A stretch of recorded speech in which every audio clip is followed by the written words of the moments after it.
My name is Matthew Cook, and this is a demonstration on how to race bait. First, let's talk about some of the stereotypes expressed in the 17th and 18th centuries. The vile and brutish parts of mankind. The marks of an alien race. Those were how the gentleman class described whites, poor whites to be exact, from Europe, many of whom were duped by a con game, promised an all-expense-paid trip to the New World, in return for years of free labor on the other side. Then there were those sentenced to work for 5 to 7 years of forced labor.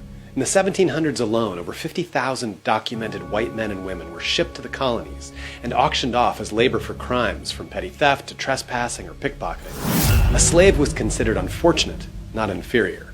To become a slave in the ancient world was not based on skin color, but the result of being on the losing side in a war.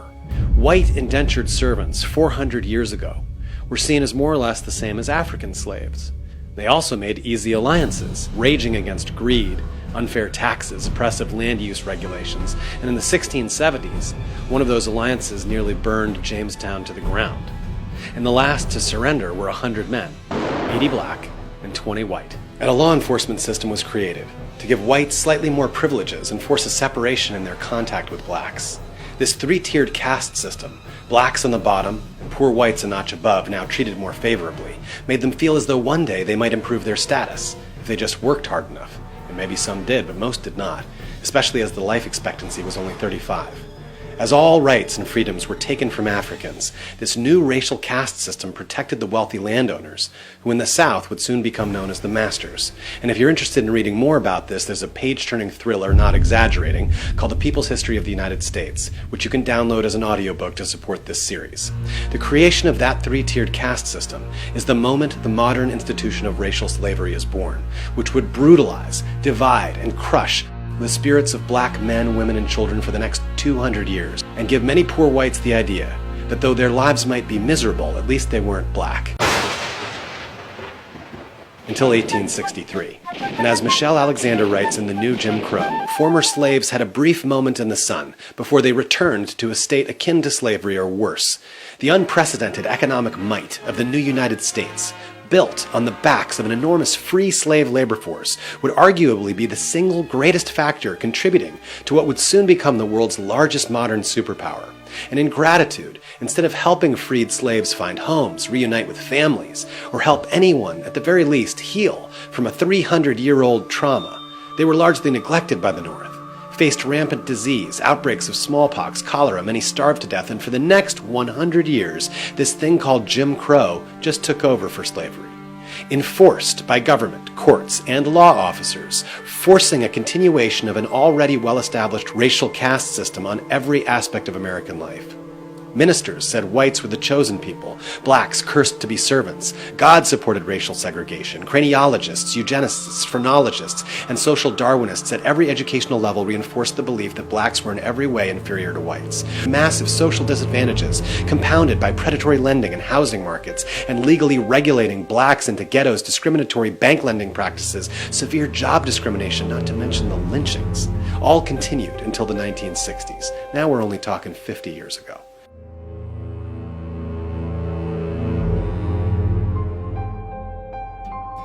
We finally have the Civil Rights Act, black nationalism, and black power, black pride. For the first time, a public promise of opportunity after 3 centuries of the opposite, communities getting to police their own streets. But the black pride forces are soon struck down by the law and order movement.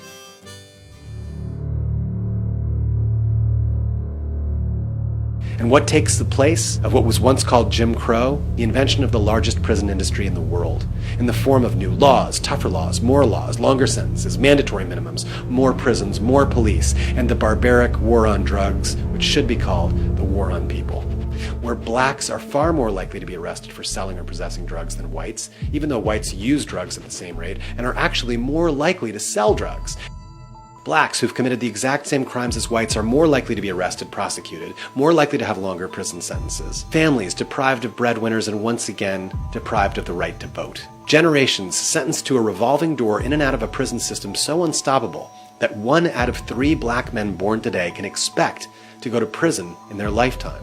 And so despite the existence of so many notable, heroic black, brown, and white cops saving lives and rescuing victims from unimaginable horrors across the country, righteous lawyers, wise judges, honest legislators doing great things that cannot and should never be overlooked, overall, Black America has never seen a substantive break in law enforcement service to larger forces ever on the wrong side of history.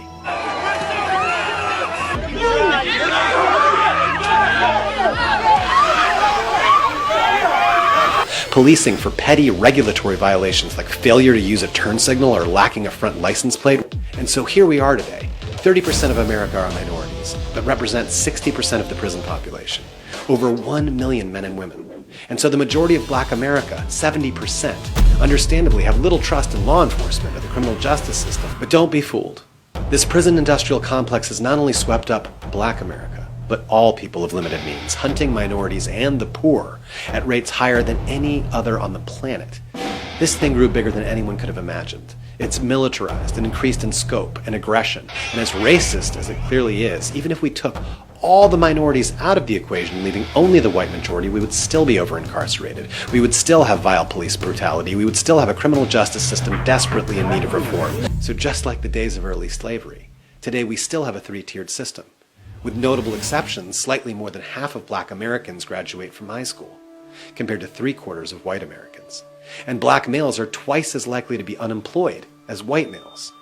Moving on to the second tier, we have poor whites, treated the second worst as a whole. With many more notable exceptions, so many you think it wasn't the case, white America is also in very bad shape. The real poverty rate for the US as a whole is staggeringly close to 50%.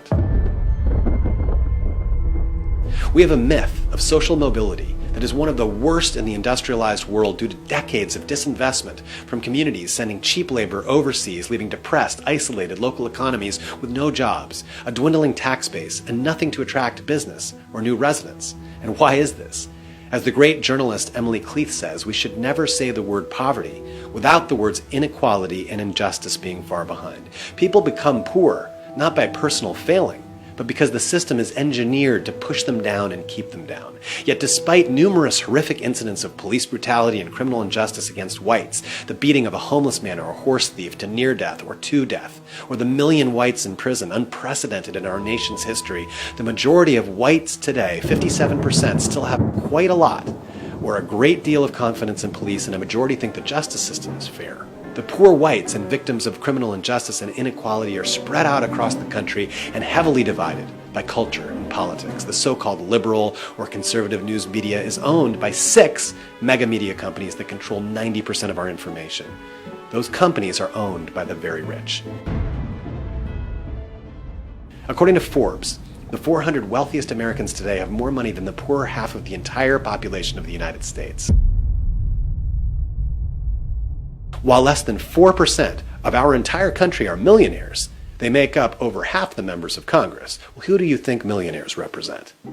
The elite who run the country in a different revolving door of economic royalty have demonstrated certainly that they are above prosecution. So with a news media that mostly reports only on the black outrage at police brutality, which is and has been at a boiling point for the last 300 years, the white majority is confused. They make all kinds of assumptions, and the white minority, who are aware of the horrors of the criminal injustice system, but unaware of the history of Black America, feel themselves being lumped in with the elites.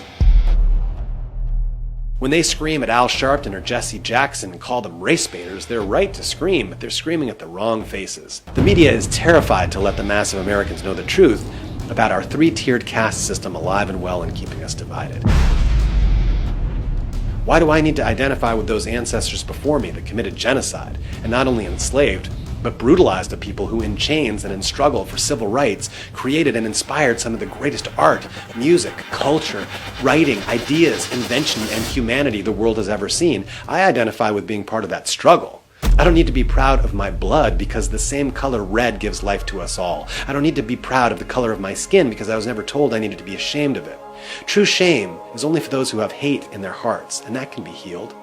I don't need to be proud of my religion because all the great religions warn us against pride.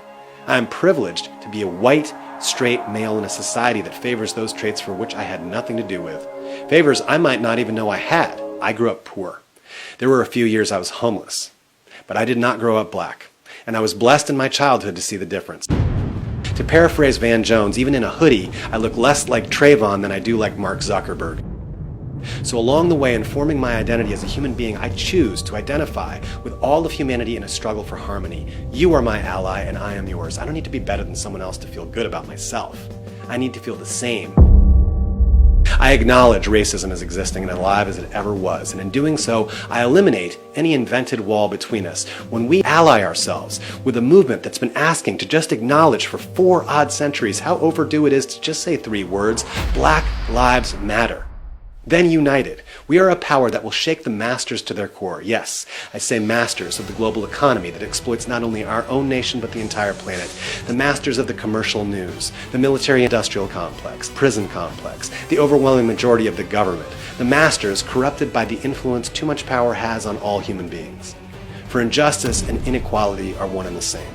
Black, brown, white, sisters, brothers. The class struggle unites us all, as it always has. And race baiters, you are exposed.